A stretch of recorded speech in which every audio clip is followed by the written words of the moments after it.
တဘာဝတည်လေးတွေကိုအရသာရှိရှိကိုယ်တိုင်ကိုယ်စားလက်ကူလင်းမြန်စွာနဲ့ဖြောက်တောက်လို့ရမယ် product လေးတစ်ခုနဲ့မိတ်ဆက်ပေးလိုက်ပါတယ်ရှင်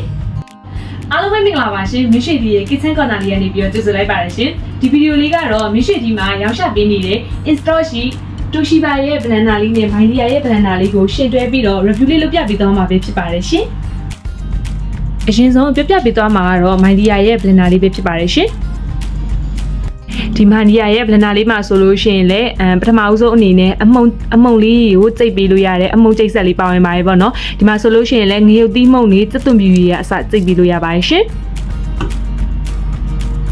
Myndia blender လေးရဲ့အားသာချက်တစ်ခုကတော့သူ့မှာဒီအသီးကြိတ်လိုက်ပြီးဆိုတာနဲ့အဖက်တက်တက်အရေတက်တက်အသီးစစ်ပေးတယ်အသီးစစ်စကားလေးတစ်ခုလည်းပါဝင်ပါတယ်ရှင်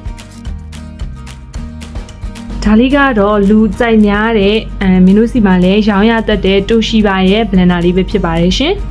သူ့မှာဆိုလို့ရှိရင်လည်းဒီအမုံတွေကြိတ်လို့ရတယ်ငရုတ်သီးမုံတွေရောစက်သွန်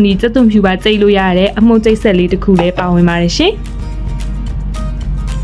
ဒီ Myndia ရဲ့ blender လေးမှာဆိုလို့ရှိရင် official warranty 1 year ပါရှိပြီးတော့ဒီ Toshiba ရဲ့ blender လေးမှာဆိုလို့ရှိရင်လည်း official warranty 1 year ပြည့်ပါရှိပါတယ်ရှင်